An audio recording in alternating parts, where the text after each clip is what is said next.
Welcome to SportsCenter on YouTube. Alongside David Lloyd, I'm Ryan Smith. Free agency is rolling in the NBA. We'll have more with Woj in a minute. But first, big stuff happening in the WNBA. At the risk of overselling this, we got a really juicy matchup in the W. Caitlin Clark and the Fever visiting A'ja Wilson and the Aces tonight, 9:30 on ESPN. Let's go into this. Halfway through her rookie season, Clark off to a historic start. She's made 56 threes. That's the second most through 20 career games in league history. 6 of those have come from 30-plus feet. No other player has more than 2. On the other side, A'ja Wilson, a minus 550 favorite at ESPN Bet to win her 3rd MVP in 5 seasons. Wilson averaging nearly 27 points a game, on pace to be the most in WNBA history. Clark and the Fever have been the hottest draw in the league. Indiana's games have averaged nearly 16,000 fans, more than double the attendance for games not involving the Fever. And with demand so high, tonight's game was moved to T-Mobile Arena in Vegas. The Aces enter on a 4-game win streak and have won 12 straight against Indiana, the longest active win streak by one team against another. NBA free agents still cashing in, and in the case of Golden State legend Klay Thompson, moving on. After an historic 13-year run of 518 wins and 4 titles with the Warriors, the other half of the Splash Brothers is now a Maverick on a 3-year, $50 million deal as part of a sign-and trade.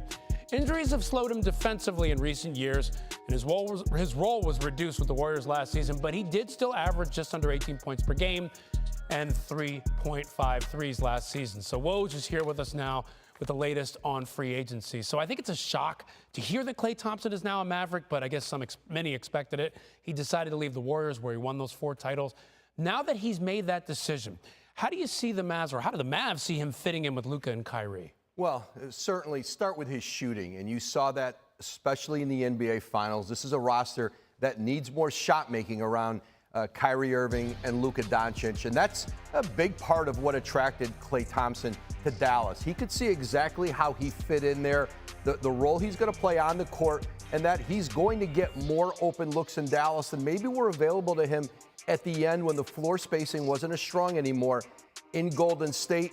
And what he believes he could bring to that locker room, an understanding of what it takes to win championships, the leadership of having been a part of 4 of them and being able to impart that on a younger Mavericks team, that really appealed to Klay Thompson. Yeah, and you talk about the 3 shooting. Look, last year, 3.5 threes a game, again, 5th in the NBA, so he's still got that shooting stroke. Now, plenty of free agents still remaining out there, including DeMar DeRozan with the Bulls. What's the latest on who might be interested in him? Well, I think there's interest in DeMar DeRozan, but the kind of contract that he might want just is not going to be available. It's not left out there in the marketplace. The Bulls are more than willing to work on a sign and trade agreement to get him the years and money that he might want, but they're just, with the new salary cap rules, those are much more difficult for teams to do. The Lakers have interest. How do they acquire DeMar DeRozan? That becomes a much different scenario. LeBron James has talked about a willingness to take significantly less money to open up their mid-level exception. I think in DeMar DeRozan's case, and it may not be as appealing to him, but it may look like a 1-year deal somewhere. Let the market reset next year, because if you do a sign and trade, it's got to be at least 3 years, and now you're locked into a 3-year deal at a number you may not like. The Lakers are interested, but is there a mechanism that would allow them to create a slot to acquire him? That's going to be the harder part. It's tough. When you give out the big money, there's not always money left for a guy like DeRozan, who was an all-star recently, but we'll see what happens with him. All right, Adrian Wojnarowski with the very latest. After the Americans' early exit last night from Copa America, you could say the U.S. is going home, but hey, they're already home. As the host country, this is like throwing a dinner party and then leaving your own house before the main course. A hugely disappointing result from the USMNT, fueling some serious questions about the direction of the program moving forward with the World Cup on the horizon. Here's Alexis Nunez with a postmortem on the Americans' short, unhappy run at Copa America. Following the 1-0 loss to Uruguay in the group stage of the Copa America, coach Greg Berhalter said that it was ultimately the Panama game that let them down. He still believes that this is a side with a lot of potential, but they simply didn't show it in this tournament. The players themselves also were left ruining many missed chances in this tournament. The intensity was good in the first half. I think that needs to be the starting point of every game, and the mindset going into a game and starting off like that and trying to carry it on the whole game. I mean, we got into places where we could hurt the opponent and just didn't. And I think, you know, we need to defend our box better. We need to defend set pieces better. And we need to do a little bit more to threaten the opposition goal. So can't fault the effort that we put in every single game, in every facet of every single game. But at the end of the day, we look at ourselves in the mirror and when we know it wasn't good enough, you know, on home soil. The Panama game, that's the easiest answer. I think when you leave games in the hands of other teams and you're searching for results, it always becomes very, very difficult. It's a little bit of a learning curve still, and we're trying to measure ourselves against the biggest teams in the world. I think we did well tonight, but again, I still think we just came up short against Panama, and that kind of affected us. U.S. Soccer will take about a week to review the team's performance at this Copa America, after which they'll have to make the decision of whether or not they will stick with Greg Berhalter for the 2026 FIFA World Cup. In Kansas City, Alexis Nunes, ESPN. Things certainly not trending in the right direction for the U.S. men's national team. The United States has lost 5 times in a 9-match span for the first time since 2018. And last night they failed to score in a competitive match for the first time since November of 22 against England in the World Cup. The U.S. set to co-host the 2026 World Cup with Canada and Mexico. The U.S. better get this figured out awfully quick. We have a co-hosting World Cup that we're doing in 2 years. We got to figure this out. Yeah, what are they going to do with their coach? What's going to happen with the team? A lot to think How about. are we going to get some goals? That's Yep. a good thing, too. See you soon. Jenkins, my pistol's out now. Make sure y'all go run that up. You heard it live from your boy Bobby Schmurda. Get out. Chase.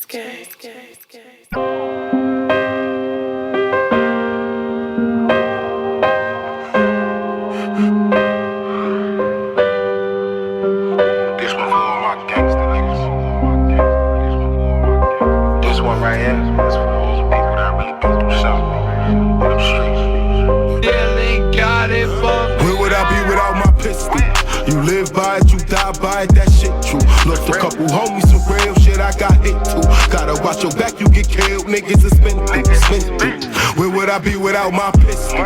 You live by it, you die by it, that shit true. Lost a couple homies, some real shit, I got hit too. Gotta watch your back, you get killed, niggas are spin through. Where would I be without my? Where would I be without my pistol? Where would I be without my pistol? My pistol. Where would I be without my?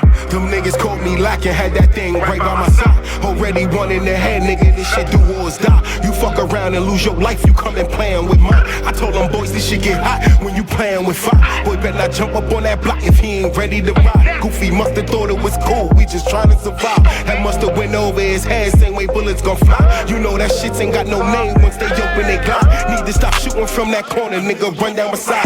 Niggas saying they doing drills, taking innocent lives. Niggas shooting for clout, they never really hitting them guys. I keep it on me all the time, but would I be without my? You live by it, you die by it, that shit true. Lost a couple homies, some real shit, I got hit too. Gotta watch your back, you get killed, niggas are spin through. Where would I be without my pistol? You live by it, you die by it, that shit true. Lost a couple homies, some real shit, I got hit too. Gotta watch your back, you get killed, niggas are spin through. Where would I be without my? Where would I be without my pistol? Where would I be without my? Where would I be without my? Where would I be without my Glocky? She a thotty, she be all over my body. Can I love you or you are for everybody? If I leave, she coming right beside me. Like, was only one by my side. Not go home to play, nigga, you gon' die. The house broken up, niggas, they been fried. Like, free skin, he got locked for homicide. Like, so I'm trapping on my lonely. And I'm swerving in the foreign by my dolly. And these niggas outside not really my homies. Free gang, free broke, free the homies. Like, why they talking like they on that, but these niggas ain't on shit. All my niggas sliding and my niggas talking blicks. Betty on my side and she really with the shit.